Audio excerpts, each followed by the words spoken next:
এইসব না করলে পড়াশোনায় মন বসে না, তাই না? না, ও যেন কাউকে ফোন করতে না পারে আর কারো ফোন ধরতেও না পারে। ছি ছি ছি ছি। ওই পুলিশ অফিসার যখন আমাকে ডেকে বললো যে ওদের ওই অবস্থায় পাওয়া গেছে, চাই আমার মাথায় হিট হয়ে গেল। বাবা প্লিজ, আমি দেখছি না। বাবা তুমি ভেতরে যাও, ওর সামনে পরীক্ষা, ওকে একটু পড়তে দাও। দেখো যা বলার তো সবাই বলেছে, ও নিশ্চয়ই বুঝতে পারবে। জীবনটা রঞ্জাই বুঝুক। তুমি এখানে কেন এসছো? কাকুর সাথে একটু কথা ছিল, আমি আমার সব দোষ স্বীকার করে নেবো, আমিই সব ভুল করেছি। অনি, তোমার উপর বাড়ির সবাই প্রচন্ড রেগে আছে, তুমি এক্ষুনি এখান থেকে যাও। না, আমাকে বলতেই হবে, না হলে শুধু শুধু সবাই রঞ্জাকে ভুল বুঝবে। এসছে কাকু, আমি অনি। রাস্কেল, আমার মেয়ের জীবনটা নষ্ট করো, শান্তি হয়নি তোমার? না কাকু, আপনি আমাকে ভুল বুঝছেন। ভুল বুঝছি, ভুল বুঝছি, তুমি ভুল বুঝছি। বেরিয়ে যাও, বেরিয়ে যাও। কি করছো বাবা? ঠিক করছি। এরকম করো না বাবা। আমার মুখে মুখে কথা করছো, দাঁড়াও। কি করছেন নাকি আপনি?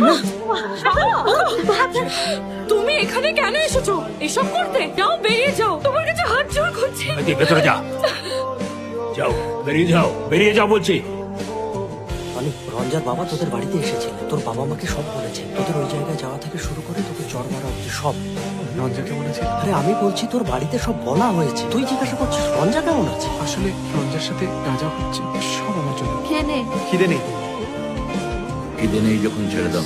আরে ঘটনাটা কি হয়েছে জানার চাইতে তোমার কাছে পেপার পড়াটা জরুরি হলো? ওর এমনিতেই মন মেজাজ খারাপ, এখন আর জ্বালাতন করবো না, কাল সকালে দেখে। তুমি কি করে শান্ত হয়ে বসে আছো আমি জানি না। ভদ্রলোক আমার ছেলের গায়ে হাত তুললে, অপমান করে গেলেন, গলাবাজি করে গেলেন, যা নয় তাই বলে গেলেন। অনুরাগে একটু কিছু খেয়ে নি বাবা।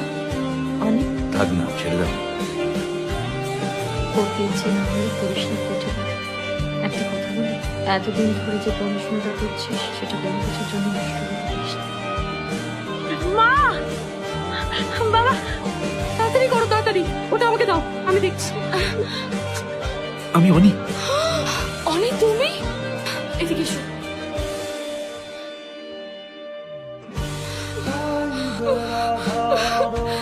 যা কিছু হয়েছে সব আমার দোষ, তোমাকে এত কিছু ফেস করতে হচ্ছে সব আমার জন্য। না রঞ্জা, যা হয়েছে সব আমার দোষে। আমি শুধু জানতে এসেছি যে তুমি আমার উপর রেগে আছো কিনা। আমি কেন রাখবো তোমার উপর? কারণ যা যা হচ্ছে সব আমার জন্য হচ্ছে। না আমি তোমার উপর রাখতে পারি নাকি বলো? দেখো রঞ্জা, আমাকে তোমার কাছে আসার থেকে কেউ আটকাতে পারবে না, কেউ না, কোনোভাবেই না। আগুনটা তুমি লাগিয়েছো?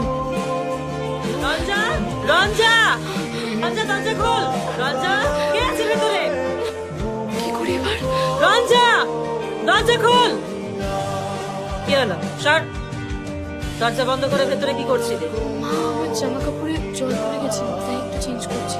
তা দেখি, আমি কিন্তু ভেতরে কথার শব্দ শুনেছি। কার সাথে কথা বলছিলি তুই? দেখুন, এর আগেও আমি ওকে ওয়ার্নিং দিয়েছিলাম, কিন্তু ও আমার কথা শোনেন। মেয়েটির বাড়িতে চোরের মতো ঢুকেছে, মেয়েটির বাবাকে ধাক্কা মেরেছে, স্কুটারের খানিকটা অংশ পুড়েছে, আরো বেশ কিছু অংশ ক্ষতিগ্রস্ত হয়েছে। বাকি ভালো যে বড় কোনো ক্ষতি হয়নি। নেহাত জেগে ছিল তাই ওরা বেঁচে গেছে। যাকে উপরটা ফাইল করা হয়েছে এটা কোর্টে বলবো। এটা আপনার জন্যই হয়েছে। আপনি যদি আগের দিন ওখান থেকে আমাদেরকে না আটকাতেন তাহলে এটা হতো। নেই, চুপ কর না। আপনি রঞ্জার বাবাকে ডেকে আনবেন, ওনার মাথায় উল্টো পাল্টা কথা ঢুকিয়ে দিলেন। যা হয়েছে আর যা হচ্ছে সব আপনার জন্য হচ্ছে। এই, আর একটা কথা মুখ দিয়ে বার করলে না রুল ঠুসে দেবো। স্যার ছাড়ুন, বাচ্চা ছেলে মাথা গরম করে কি বলতে কি বলে দিয়েছে, বুঝতেই তো পারছেন। ওকে ওকে ওকে, আপনারা চিন্তা করবেন। আপনার ছেলেকে এখানে যেরকম দেখে গেলেন ওটাও ঠিক তেমনই দেখ। এখন আপনারা বাড়ি যেতে পারেন। চলুন যাওয়া যাক। নমস্কার। হ্যাঁ, না, এখন আমি কিছু বলতে পারবো না। আগে আমি আমার লয়ারের সঙ্গে কথা বলবো, তারপর আপনাকে জানাতে পারবো।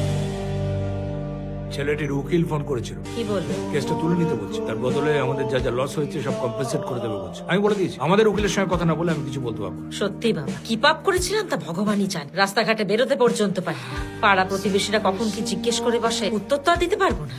আচ্ছা কেন রাখো, কান্নাকাটি করার কি আছে? কোনোদিনও তো একবার দেখলাম না যে বাবা মা ভুল হয়েছে একবার এসে ক্ষমা চাইবে। ক্ষমা চাইবে না তো, ভুলটা বুঝলে তবে না। চুপ কর না মা, ওকে একটু খেতে দাও না। কেন চুপ করবো? আমি কেন চুপ করবো? চুপ করবে ও? ভাবা যায়, যে ছেলেটা আমাদের বাড়িতে আগুন লাগিয়ে দিয়েছিল তাকে নিজের ঘরের মধ্যে লুকিয়ে রেখেছিল। একটা কথা কান খুলে শুনে রাখো রঞ্জা, তুমি যদি আর কোনোদিন এরকম কিছু করো আমি কিন্তু খাইয়ে দেবো। রঞ্জা, রঞ্জা খেয়ে যা। রঞ্জা, টাকাটা কি করার দরকার নেই, খেতে পেলে ঠিক সুসুর করে খাবে। রঞ্জা, রঞ্জা, দরজাটা খোল। যা ওর জন্য খাবার নিয়ে এসো।